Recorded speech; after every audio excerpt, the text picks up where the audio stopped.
Module 5, Thinking Like a Banker. This is the borrower workout forbearance part of the whole thing. And we had a gentleman from the East Coast talk about this because he's a master at it. He thinks like a banker, which historically I have not. And we talked about the 3 C's of loan underwriting, which I'll get into in a minute. 2 steps to a payment plan. We use a software program, and I'm going to mention a couple of them here, called T-Value. And I went through it in detail. I highly recommend it for analysis and amortization schedules. And we had David Phelps come on later in our program and talk about valuable note solutions, creating a valuable note. But thinking like a banker, you need to think this way. You hold all the cards. They owe you the money, all of it. Keep that in mind. And they have breached their commitment. They need to earn the right to financial alternatives, solutions, options, and your time. A lot of these people are going to have an attitude. They're not going to like you. You need a bit of a thick skin to get started with. And we had Steve Gajlewski, who's a bank workout pro, give you his perspective, because a banker, that's the way they think. You sign these documents, you owe us the money, and my time is valuable. So don't be continuing to jerk me around by not following up, not doing what you're saying, or giving me an attitude. I don't take attitude from people on these deals. I say, for the consideration of a loan modification, you need to do this, this, this, this, and this. I make them fill out all these forms, send me all their information. You're the bank. They need to earn the right to your time and these alternatives. If they don't want to do it, that's fine. You'll just continue your foreclosure. The 3 C's of loan underwriting. This is from a banker's perspective. How they underwrite a loan, which effectively is what you're doing when you're writing a reperformer. Capacity or cash flow, the ability to repay. Can they repay? Do they have a source of income? The collateral, the secondary or alternative source of repayment. So if they can't, whatever, or they fall down in the future, is there something, a piece of collateral where you can take that in lieu of getting the payments? And their character. A lot of people have the ability to pay, but don't, and have a history of not doing that. So their willingness and history of repayment. 2 steps to a payment plan.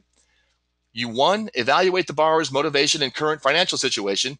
We consider their taxes, income, savings, retirement, investment accounts, outstanding lines of credit, credit reports. 2, provide them with the win-win option and solution.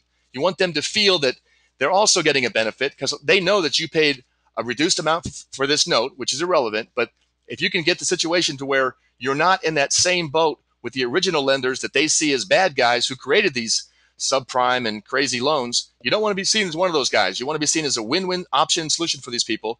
And not to make this complicated, but it actually is simpler than it appears, because effectively on most of these notes, if they can't afford between $250 and $500 per month, if that's above their budget, they probably can't afford the house.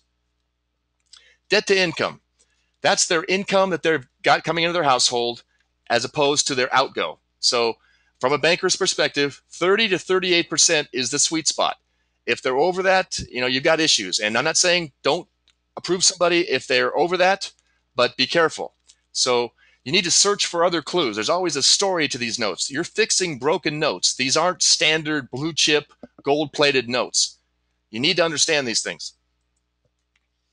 We did T-Value. I talked about that earlier. T-Value is a software program that I highly recommend. I'm not going to go into it tonight. Obviously, we did that, and it will give you the ability to do a different analysis of how to create a reperformer. We normally create low interest rate, long-term loans to make it simple for the borrower, and this program helps us. The solutions. It's not if, but it's which. So give them 2 solutions. Give them an A and B. That's what I've found to be successful with. And you need to understand that most of these borrowers aren't going to understand this stuff, and they feel a little bit, intimidated, and they really haven't done well, frankly, in the past with their other lenders. So you're in that same boat, but give them what they want. I normally don't throw all of my ideas out there. I ask them what they want. I'm a listener, as I said earlier, and it's a key to this workout process. And the time value of money, which is a concept that no one understands. I'm going to go over that later in our advanced concepts that we went through. But here's an optimum payment plan from a note that we're doing here. We bought a note, say a $100,000 note for $15,000. We try to get all our costs recovered immediately, either through the arrearages, as I mentioned before. That's the optimum. Get all our money back up front, and then do a long-term monthly payment stream, say a 1, 2, 3, 4% fixed 30-year loan to where we're getting monthly payments. And then, most loans don't go 30 years. 30-year loans don't go 30 years. They go about 7 years on average. So if it does pay off early, Now you've got all your money back. You've had a monthly payment stream, and then they pay it off early, and you make another chunk. That's the optimum plan for what we're seeing in this marketplace right now. And a valuable note, which we'll touch later, it's about the collateral, it's about the borrower's credit, it's about the paperwork. We rewrite these people in today's terms. So if someone's doing a loan modification with us, I'll ask them for everything: taxes, income, everything, savings accounts. So now I've got a current file. You need a current file if you're going to resell this note to another investor. Make it valuable. And the story is key. These people aren't going to be perfect. You need to have a story. When you're coming to me and saying, I want to sell you this reperformer, tell me about the borrower. What's his new job now? Tell me the whole story, their story. And then the terms. That's a sophisticated concept about how to make these loans, but terms are important. So I say this: payment terms or unpaid principal balance, UPB. You want to avoid principal reduction, because a lot of these loans that are underwater, one day, well, right now, I think we might be at a low end of the market. I could be wrong, and I sometimes am. But if things appreciate, if the property goes back up, then your phantom appreciation actually makes your note more valuable. So your $100,000 house with $100,000 first, that actually goes up to 150 over the next 3 years, and you've got a second behind it for 50,000 that was actually out of the money before, but now because the property's appreciated, it's now phantom appreciation. That's a good thing. So don't principal reduce the note if you can. I did it once in that last example, but don't do that. And I got this whole theory about loan restructuring. I try to keep it simple. You can do all kinds of fancy things. We talked about it. You can do balloons. You can do, adjustables, because if you give them a 3% interest rate right now, the market changes in 10 years, and you're thinking, you know what? I should have made it adjustable to where I could, change it in 5 years. We're not doing that. We might change that strategy, but right now we're keeping it simple. The key is this: build a relationship with the borrower where they think you're helping them, and you are. Don't try this tricky stuff, in my opinion. Carrot versus the stick.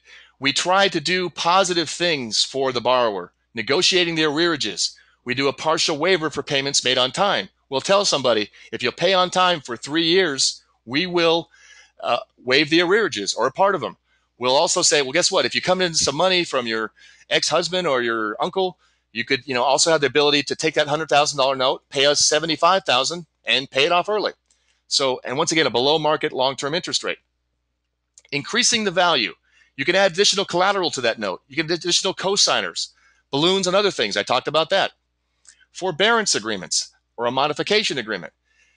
What we do, I talked about this in detail, is keep that original bank note paper. We like that because the banks have been doing this for thousands of years. They have good paper. You're buying bad bank paper, and they've written it well. So we normally put our forbearance modification agreement on top of that paper, and when if for some reason they default on your new forbearance agreement, it goes right back to the original document, and we gave you several examples of that. Let's talk about some more real deals. Payment plan plus reinstatement money. The profile in Sylmar, California, $300,000 fair market value. The first was $180,000. The second that we bought, once again, a very small one for $27,000 on a quality single-family house. We paid $9,000 for that second. That's a high price. But we went for the door knock, filed a notice of default. We ended up with a $243 a month payment and almost a $7,000 reinstatement. So once again, we talked about in our program the banter back and forth with these borrowers. There's a lot to it, but here's a summary. So another one in Las Vegas, a payment plan with reinstatement money, $180,000 value, nice house, $97,000 first, $43,000 non-performing junior lien, which we paid $14,000 for. We paid a pricey amount for that. Quality single-family house, owner-occupied, door knock, notice of default filed. We got a almost $465 per month payment and a $15,000 reinstatement. We got almost all of our money back.